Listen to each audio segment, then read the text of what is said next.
அடுத்தபடியாக இந்த பள்ளியுடைய பெருமை மிகு இமாமும் இந்த ஹையத்து ஷரியாவுடைய மிக முக்கிய பொறுப்பாளியாக இருக்கக்கூடிய ஹஜரத் நிசாமுதீன் அவர்கள் தங்களுக்கு முன்னால நம்ம வீட்டு கல்யாணம் என்பதாக குடும்பவியல் கல்யாண நிகழ்ச்சிகளில் நாம் செய்ய வேண்டிய செய்யக்கூடாத காரியங்களை தங்களுக்கு விரிவாக கூறுவார்கள்.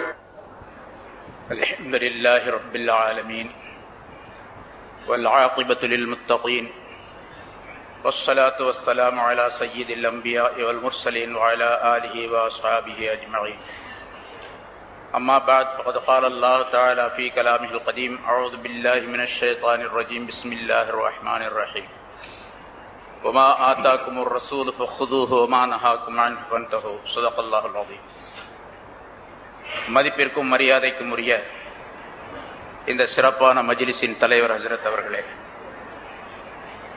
கண்ணியத்திற்குரிய உலமா பெருமக்களே, மரியாதைக்குரிய பெரியோர்களே, சகோதரர்களே, தலைப்பு கொஞ்சம் வித்தியாசமாக இருக்க வேண்டும் படிப்பதற்கு அப்படிங்கிறதுக்காக வேண்டி நம்ம வீட்டு கல்யாணம், நம்ம வீட்டு உறவுகள், நம்ம வீட்டில் சுண்ணத்துன்னு என்று தலைப்பு போடப்பட்டது. வேற ஒன்றும் இல்லை, எப்பவும் போடுற தலைப்பு தான்.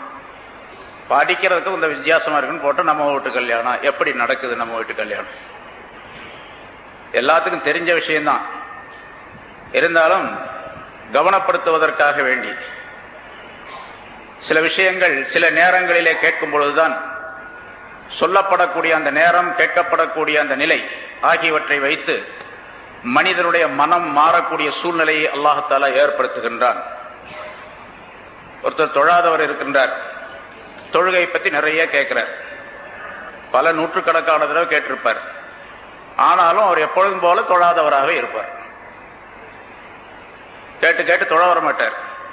ஆனால் எப்பொழுதாவது ஒரு நாள் யாராவது ஒரு ஆலிம், ஒரு பிரசங்கி சொல்லக்கூடிய ஒரு சில வார்த்தைகள் அவருடைய உள்ளத்தை பதம் பார்த்துவிடும். அதன் காரணமாக அவர் அடுத்த தொழுகையை கடைபிடிக்கக்கூடியவராக, நிரந்தரமாக அதை பேணி வரக்கூடியவராக இருப்பார் என்பது வாழ்க்கையிலே பலருடைய விஷயத்திலே நாம் பார்க்கின்றோம். உதாரணத்துக்காண்டி தொழுகை, இது போன்ற எந்தெந்த விஷயங்கள் இருக்கின்றனவோ அவை எல்லாம் அப்படித்தான். அதனால நம்ம சொல்லிக்கொண்டே இருப்போம். சாதாரணமாக சொல்வார்கள், ஊதர சங்க ஊதி வைப்போம், எப்போது அது பலன் தரும் அப்படின்னு. அது மாதிரி சொல்லிக்கொண்டே இருப்போம். கேட்கக்கூடியவர்களுக்கு ஏதாவது ஒரு நாளிலே அல்லாஹ் தஆலா நாடிவிட்டால் அது பலன் தரக்கூடியதாக ஆகிவிடும். சரி, நம்ம வீட்டு கல்யாணம் அப்படின்னு சொன்னா கல்யாணத்துல என்னென்ன நிகழ்வுகள் நடைபெறுகின்றன என்பதை நாம் கொஞ்சம் திரும்பி பார்க்க வேண்டும். என்னுடைய வீட்டிலையும் கல்யாணம் பண்ணியிருக்கிறோம், உங்க வீட்லயும் பலர் கல்யாணம் பண்ணியிருப்பீங்க, நீங்களும் கல்யாணம் பண்ணிருப்பீங்க, உங்களோட பிள்ளைகளுக்கும் கல்யாணம் பண்ணி கொடுத்திருப்பீங்க. அங்கே என்னென்ன நிகழ்வுகள் நடைபெறுகின்றன, நடைபெற்றன, நாம் செய்தோம், செய்து கொண்டு இருக்கின்றோம், இவையெல்லாம் ஷரியத்துக்கு உட்பட்டதா என்பதை கொஞ்சம் திரும்பி பார்க்க கடமைப்பட்டவர்களாக இருக்கின்றோம்.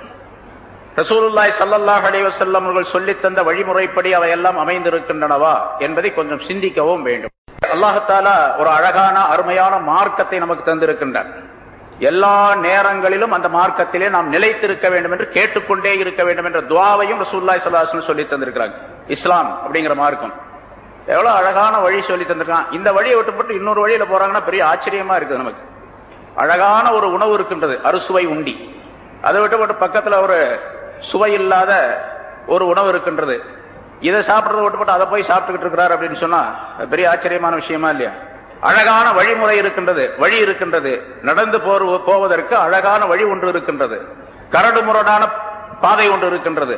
அழகான தெளிவான பஞ்சு போன்று இருக்கக்கூடிய அந்த பாதையை விட்டுவிட்டு கரடு முரடாக முள் நிறைந்த பாதையிலே சென்று கொண்டு இருக்கின்றார் என்று சொன்னால், இது போனா தாங்க ரொம்ப டேஸ்டா இருக்குன்னு சொன்னா நம்ப முடியுமா? அப்படித்தான் இருக்குது இப்போ உள்ள நிலை. இஸ்லாத்தை விட்டுட்டு இஸ்லாம் அல்லாத வழிமுறையிலே போகக்கூடிய சூழ்நிலை. நான் அடிக்கடி சொல்றது உண்டு, வமன் யப்தகி கைரல் இஸ்லாமி தீனன் ஃபலன் யுக்பல மின்ஹு அப்படின்னு ஒரு ஆயத் அல்லாஹ் தஆலா குர்ஆன்ல சொல்லுகின்றான். எவர் ஒருவர் இஸ்லாம் அல்லாத மார்க்கத்தை தனக்குரியதாக எடுத்துக் கொள்வாரேயானால், தேடிக்கொள்வாரேயானால், அவரிடத்திலிருந்து அது ஏற்றுக்கொள்ளப்பட மாட்டாது. இப்ப என்ன விளங்குறோம்? நேரடியாக மேலோட்டமான விளக்கம் என்ன?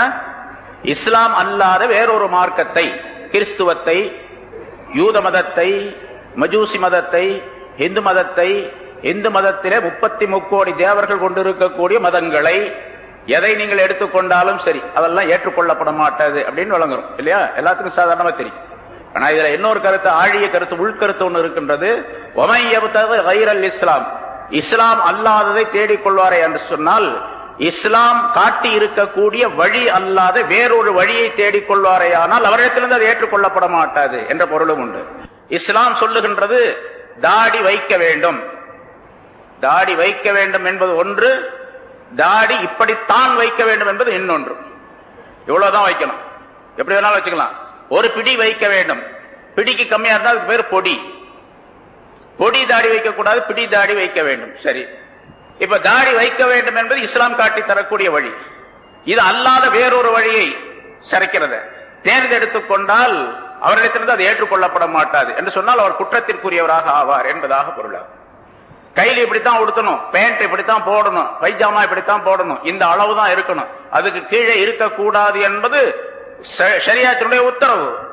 அதை மாற்றினால் மீறினால் அது தண்டனைக்குரிய குற்றமாக அவரிடத்தில் ஏற்றுக்கொள்ளப்பட மாட்டாது. இன்னொரு வகையில சொன்ன போனா கையில அப்படி கீழே இழுத்து உடுத்திக்கிட்டு இருந்தார் அப்படின்னு சொன்னா ஏற்றுக்கொள்ளப்படுமானா தொழுகையும் கூட ஏற்றுக்கொள்ளப்பட மாட்டாது. சில சமயங்கள் ரசூலுல்லாஹி ஸல்லல்லாஹு அலைஹி வஸல்லம் மஸ்ஜிதில் உட்கார்ந்து இருந்தாங்க. ஒருவர் வந்தார், தக்பீர் கட்டி தொழுது கொண்டிருந்தார். தொழுது முடித்த பிறகு அவரை கூப்பிட்டார். நீ போய் மறுபடியும் தொழு, நீ தொழவே இல்லை என்பதாக சொன்னார். சல்லி ஃபஇன்னக லம் துஸல்லி, தொழு, நீ தொழவே இல்லை அப்படின்னு. முன்னால எல்லாரும் பாக்குறாங்க, சஹாபாக்கள் இருக்கிறாங்க, ரசூலுல்லாஹி ஸல்லல்லாஹு அலைஹி வஸல்லம் சொல்றாங்க நீ தொழவே இல்லை, போய் தொழு அப்படின்றார். அவர் ஒன்னும் பதிலே சொல்லல, மறுப்பு எதுவும் சொல்லல. ஏன் எதுக்கு அப்படின்னு கேட்கல, நம்மள்ட்ட கேட்பாங்கல்ல.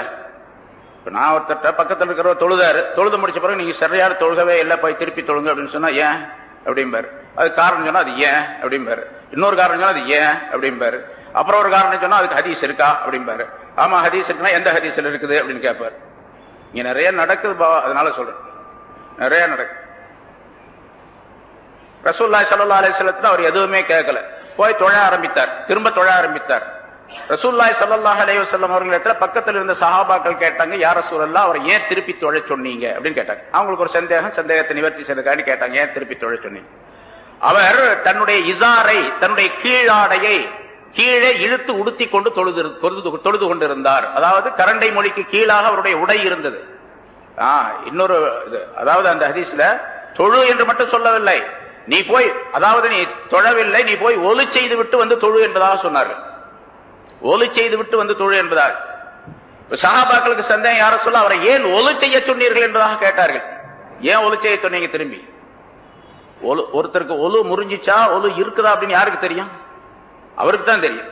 ஆனா ரசூலுல்லாஹி ஸல்லல்லாஹு அலைஹி வஸல்லம் அவர்களுக்கு அல்லாஹ் தஆலாவுடைய மானசீகமான அறிவிப்பின் மூலமாக சொல்லப்பட்டு இருக்கலாம், இவருடைய ஒலு முறிந்து விட்டது அப்படின்னு சொல்லி, அதனால சொல்லியிருக்காங்க.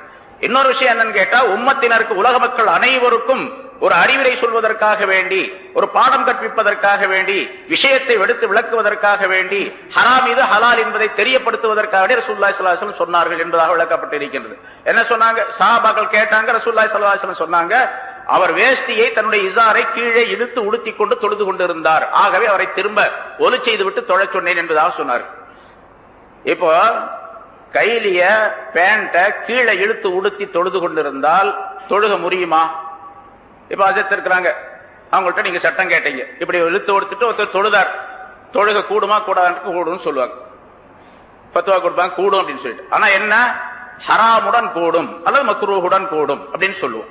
ஏன்னா அப்படி செய்யறது ஹராம் அல்லது மக்ரூஹ் தஹரீம் என்று சொல்லப்பட்டு இருக்கிறது, அதனால அதோடு கூடும், அந்த குற்றத்துடன் கூடும் என்பதாக சொல்லுவோம். தொழுக முறிஞ்சிடுச்சு அப்படின்னு சொல்ல மாட்டோம், ஒலு முறிஞ்சிடுச்சு அப்படின்னு சொல்ல மாட்டோம். ஆனா இங்க ரசூலுல்லாஹி ஸல்லல்லாஹு அலைஹி வஸல்லம் அவர்கள் அந்த சஹாபிக்கு சொன்னது காரணம், பல காரணங்கள் சொல்லப்பட்டிருக்கு. அதுல உன்னதமான என்னுடைய சஹாபி, வானில் இருக்கக்கூடிய நட்சத்திரங்களை போன்றவர்களுடைய சஹாபாக்கள் என்று சொன்னார்கள்.